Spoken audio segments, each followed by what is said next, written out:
MG Listeners, di segmen ini kami akan membahas terkait polisi yang menggandeng Komisi Perlindungan Anak Indonesia atau KPAI dan Kementerian Pemberdayaan Perempuan dan Perlindungan Anak untuk mendampingi korban penculikan Malika.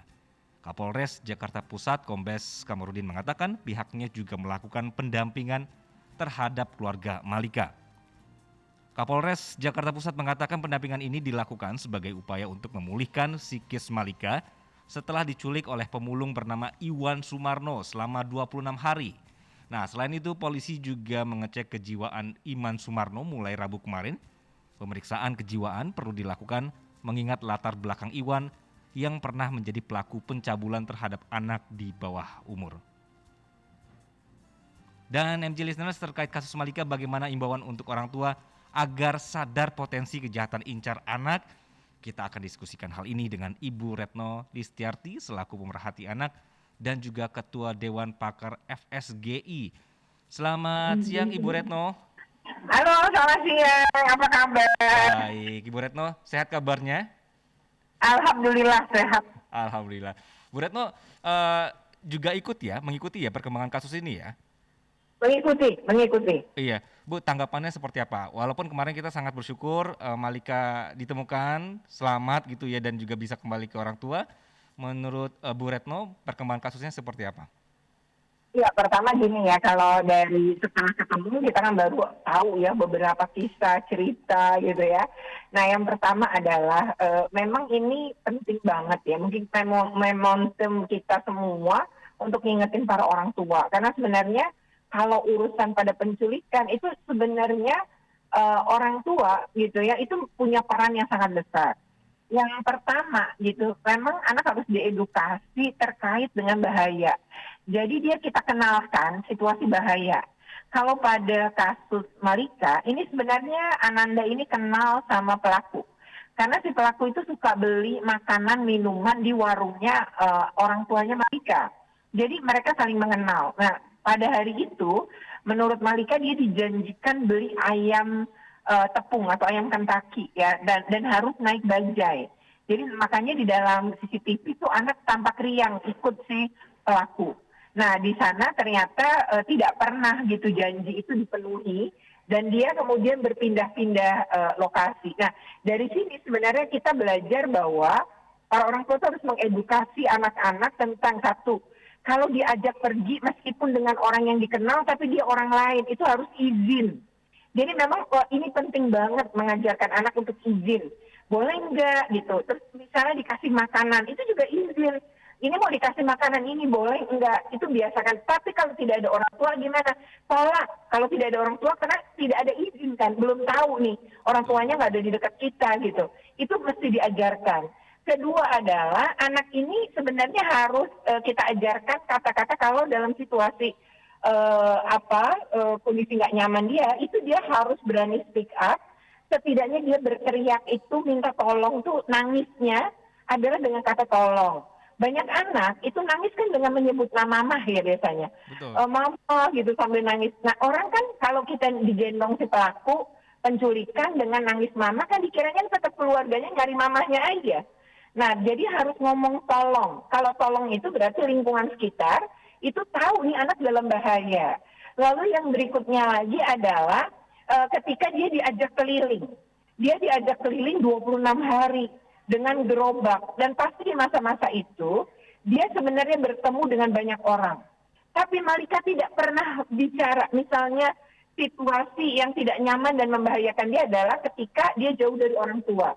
Kamu nggak ketemu ayah, nggak ketemu ibu dalam waktu lama, apalagi itu adalah situasi bahaya yang harus minta tolong. Ini nampaknya kan tidak ada sebenarnya edukasi yang semacam itu. Nah, ini pembelajaran untuk kita semua dari kasus ini. Sebenarnya kita bisa menarik banyak pembelajaran, termasuk begini. Orang tua seringkali itu anak lepas dari pandangan dia atau lepas dari tangan dia di keramaian. Nah, ini penting betul mengajarkan anak-anak bahwa kalau misalnya mudik, sedang ke tempat wisata, sedang ke mall, itu kemungkinan anak lepas dari kita ada. Nah, nanti di situ ada orang-orang jahat bisa saja. Niatnya awalnya nggak nyulik, tapi ada kesempatan misalnya. Nah, kalau misalnya seperti itu, maka ajarkan ke anak kita. Kalau terpisah dari kita, jangan kemudian minta tolong siapapun yang ada dengan menangis. Tapi datangi orang berseragam. Orang berseragam itu bisa SPG yang jaga toko, kan dia berseragam. Kenapa penting? Ya karena dia jelas identitasnya. Jadi kalau misalnya ketangkap kamera, CCTV akan jelas siapa orang itu dengan seragam itu, toko mana, namanya siapa. Termasuk misalnya kalau polisi, kalau baju polisi atau polisi nggak ada, kan bisa satpam ya. Jadi kenapa harus orang berseragam? Karena bisa orang berseragam ini akan membantu si anak di keramaian itu ke bagian informasi. Nah, berikutnya orang tua tuh harus juga ngajarin nama. Jadi kalau anak belum mulai bisa bicara, ajarkan nama orang tua dia. Siapa nama ayah, siapa nama ibu, itu harus diulang-ulang. Kemudian tinggal di mana kita, misalnya Rawamangun, Kelapa Gading, itu harus tahu. Jadi kalau dia lepas dari kita, maka pengumuman menjadi jelas. Tidak pakaian si anak ciri-cirinya, tapi anak laki-laki atas nama, gitu. Karena dia tahu namanya, kemudian dari ayah ibu bernama, gitu. Jadi akan jelas, gitu. Itu yang menurut kami adalah tips-tips ya, yang mesti diajarkan kepada anak, mengedukasi anak-anak agar tidak menjadi korban penculikan. Saya pikir itu. Baik, kalau saya ambil tadi intisarinya adalah dari Bu Retno bahwa dari pihak orang tuanya ini perlu ada edukasi ya yang berjalan ke anaknya untuk cara berperilaku dengan kondisi yang mengarah yang tidak baik ya, mau itu strangers, orang yang tidak dikenal, mau itu dikenal juga sebenarnya ya, ada edukasinya. Kemudian juga Bu Retno menyebut bahwa sepertinya Malika juga tidak tahu cara menghadapi kondisi seperti ini, cara berperilakunya seperti apa, begitu ya. Karena tadi ada kurangnya edukasi seperti itu ya.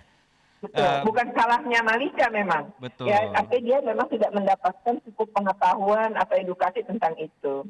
Oke, caranya bagaimana untuk meyakinkan orang Indonesia bahwa hal-hal seperti ini sangat penting ya, bukan hal-hal yang sepele yang mungkin karena setiap hari ketemu anaknya jadi ngerasa udahlah aman lah gitu ya. Tapi ternyata ada ketika momen-momen terlepas dan ya kita amit-amit ini kejadian Malika kejadian lagi begitu ya. Tapi kondisinya kan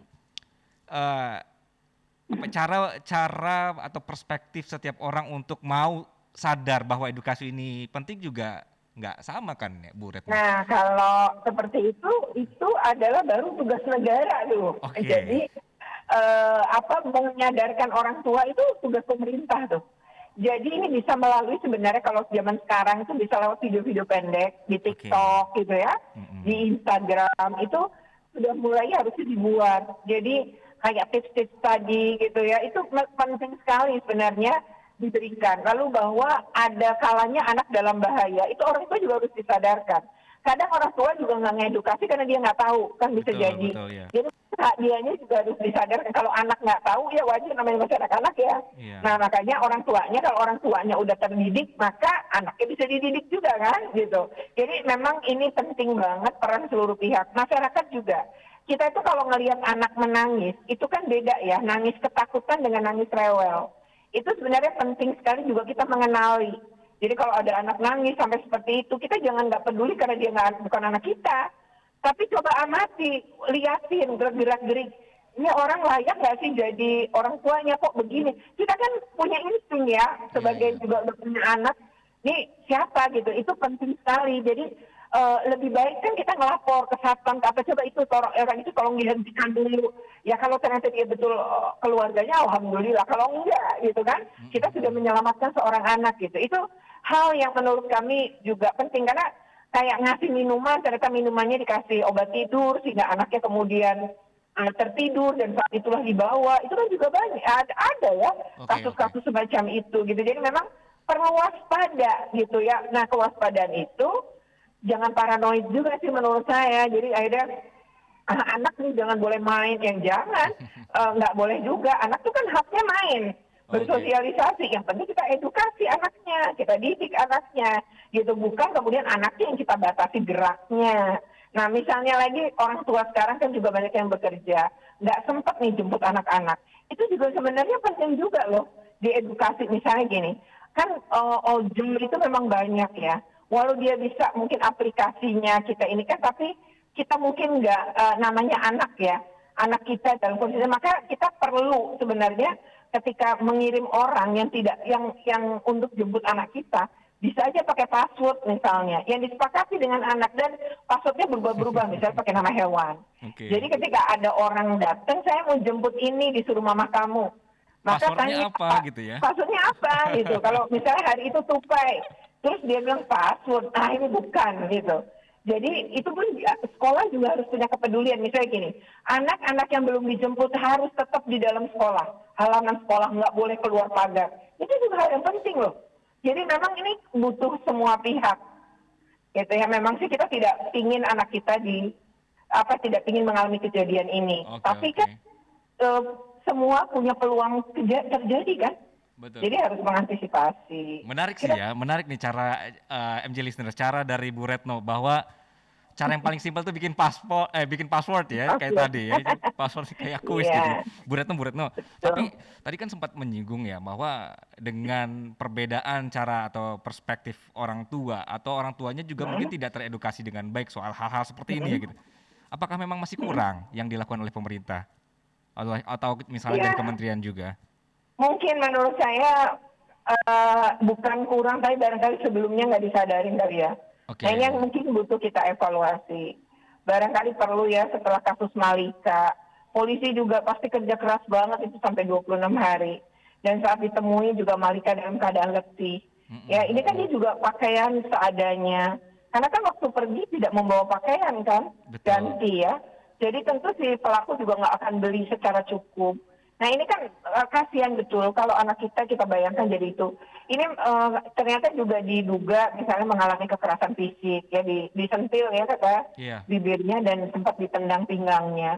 Nah kan ini bisa saja dialami dan sekarang ini bahkan anak-anak juga ya di beberapa negara ya bukan di Indonesia ya, mereka diculik adalah untuk organ tubuh. Nah ini kan kita juga nggak pingin ya ada kayak begini. Jadi emang perlu loh dibekali gitu. Baik, baik. Ya kan apa ya sih kalau sedia payung sebelum hujan gitu ya. Iya. Mengobati itu kan lebih berat daripada mencegahnya kan. Jadi Oke. kan lebih baik mencegah lah daripada kemudian terjadi. Itu Oke. sih yang dibutuhkan kesadaran dan ini nggak cuma orang tua sih, harus semua pihak. Baik, Saya pikir itu. Bu Retno, dari pengalaman begitu panjang dari Bu Retno seputar bidang ini ya, ketika terjadi ada korban penculikan seperti ini, selain pemulihan kesehatan fisik korban ini, prosesnya itu seperti apa, Bu? Bagaimana nanti dia untuk mendapatkan hak pemulihan psikologinya juga misalnya, Bu? Kalau dia anak korban Mm-mm. itu dia sangat punya hak. Anak pelaku aja punya hak gitu. Tapi kan ini pelakunya orang dewasa kalau disebutkan ya. Iya. Anak korban ini berhak mendapatkan pemulihan. Pertama pemulihan kesehatan. Makanya kenapa Malika dibawa ke rumah sakit juga. Karena dia berhak atas segala pemulihan tadi atas biaya negara. Yang kedua adalah pemulihan psikologi. Nah ini psikologinya ini. Psikisnya ini sangatlah butuh waktu yang cukup panjang. Dan nanti dia harus di-assessment dulu. Setelah di-assessment seberapa dalam luka batin misalnya yang dia alami, rasa takut, cemas, dan lain-lain. Ini kan harus dipulihkan seperti sedia kala. Sehingga dia juga bisa melanjutkan hidup dengan baik, bisa tumbuh kembang secara optimal gitu. Emang itu haknya Malika. Ini kategorinya kalau Undang-Undang Perlindungan Anak, dia adalah perlindungan khusus anak Oke. sebagai anak korban penculikan tadi gitu. Ini bisa diajukan kemana ya, Bu Retno? Secara otomatis kalau lapor polisi nangani, Oh, jadi oke. harus dapat. Nanti Langsung. kalau nggak dapat, berarti biasa sih polisi langsung kontak juga sih ke P2, TP2A, ke dinas Mm-mm. TPA di daerah. Biasa polisi juga langsung kontak. Oke, baik. Bu Retno, mengingat latar belakang tersangka pernah terlibat juga pencabulan anak ini, Mhm, di mhm, pencabulan anak di bawah umur lebih tepatnya. mhm. Menurut Ibu, hukuman apa yang pantas untuk tersangka? Ya maksimal aja ya, sesuai dengan peraturan perundangan. Karena kan ini misalnya kita harus tahu juga dari hasil pemeriksaan polisi nanti visum, apakah juga Ananda ini mengalami kekerasan seksual enggak. Kalau Oke, misalnya dia dapat kekerasan fisik, dapat kekerasan psikis, dapat kekerasan seksual, itu kan pasalnya beda-beda. Nah berarti kan bisa pasal berlapis tuh. oke, Nah selain penculikan, ya kan dia juga melakukan penculikan di KUHP juga dia bisa dikenakan. Jadi kalau pasal berlapis sih bisa hukuman maksimalnya. Kalau maksimalnya di negeri ini sebenarnya 20 tahun ya. Tapi kalau yang namanya pengulangan adalah dia melakukan pencabulan. Betul. Jadi misalnya dulu dia pencabulan, terus sekarang dia juga melakukan pencabulan, ini misalnya terbukti, ya berarti kan terjadi pengulangan, itu bisa diperberat. Itu. Nah, itu kan pasalnya beda-beda tuh. Dia bisa kena pasal penculikan berarti, kekerasan fisiknya tadi. Kalau dia melakukan kekerasan seksual juga ya kena lagi. Begitu, Mas. Jadi kalau digabung ya bisa besar hukumannya. Oke, belum lagi kemarin ini dari pihak kepolisian ini juga menyebut bahwa si Malika juga disuruh untuk memulung ya Ibu ya, dipekerjakan Ya. seperti itu ya. Jadi itu bisa kategori eksploitasi anak namanya. Oke, Jadi eksploitasi anak secara ekonomi. Nanti didalemin lagi tuh sama polisi. Kalau itu terbukti, kena lagi pasal itu gitu. oke, Seperti oke, itu sih. oke. Jadi Ya, kita tunggu aja deh polisi bekerja sesuai dengan bukti-buktinya nih nanti ya. Kita ya, pasti diumumin deh tuntutannya berapa tahun. Yang pasti ini kena Undang-Undang Perlindungan Anak. Undang Perlindungan Anak tuh lebih berat hukumannya dibanding KUHP kalau korbannya anak. oke. Ibu Retno, ini kan kasus Malika karena disorot oleh media juga begitu ya. Nah, tapi kita tidak tahu kalau misalnya ada kasus-kasus lain yang tidak tersorot oleh media seperti itu ya. Dari pengalaman Bu Retno sendiri, kasus-kasus seperti ini cukup banyak atau tidak nih Bu? Kalau penculikan sih enggak ya. Mm-mm. Mungkin kalau penculikan datanya lebih ke kepolisian ya. Oke, Tapi kalau dari pengamatan saya sih selama 5 tahun aja kasus penculikan itu nggak terlalu banyak. Kalau tahun 2021 yang lalu ya kasus penculikan itu ada 28 sih kalau di KPAI. Tapi itu sebenarnya nggak bisa masuk kategori penculikan juga karena yang nyulik orang dewasa pelakunya. Pelakunya tuh keluarganya sendiri. oke. Jadi misalnya ayah ibunya berpisah, lalu Oh, hak oke. asuh ke ibu, bapaknya tengok anaknya diajak jalan-jalan, nggak pernah balik gitu. Jadi diculik gitu kategorinya ibunya ngelaporin culik. Tapi kalau keluarganya sendiri nyulik nggak bisa. Bahkan ada yang WNA ya, dia kawin sama WNA, ternyata udah dibikinin paspor, udah dibikinin itu, jadi pas pergi benar-benar pergi ke luar negeri dan nggak pernah ketemu lagi. Itu juga ada beberapa kasus seperti itu. Tapi memang di hukum kita penculikan itu nggak bisa kalau ayah atau ibunya. Itu bukan penculikan ya, jadinya ya. Kategorinya. Oke. Bukan penculikan gitu sih Mas yang saya tahu. Oke deh. Oke. Baik, Bu Retno, tadi Ya. selain cara bikin password khusus dengan anak, Mhm, untuk terakhir nih mhm. apa ya yang bisa dilakukan oleh orang tua untuk menghindari kasus penculikan anak, Bu Retno? Ya sebenarnya sih ngobrol sama anak dengan bahasanya anak gitu ya. Mhm. Misalnya ada kasus Malika ini nggak apa-apa sih diomongkan. Itu dia diculik sampai sekian lama ini karena apa. Jadi sekaligus ngedukasi anak gitu. Jadi Hmm. menurut saya sih kasus Malika ini selain kasus ini kita apresiasi polisi ya sudah menangkap. Tapi kita sekaligus juga ini harusnya menjadi pembelajaran bagi para orang tua. Oke. Jadi manfaatkan ini untuk mengedukasi anak-anak Bapak Ibu sekalian. Seperti itu. Baik, terima kasih Bu Retno Listiarti selaku Sama-sama. pemerhati anak dan Ketua Dewan Pakar FSGI atas waktunya. Sehat terus Ibu hari ini dan seterusnya ya Ya, Bu. terima kasih. Dan terima kasih sudah Selamat bergabung bersama kami di sore. MG Radio Network. Salam sehat Bu Retno.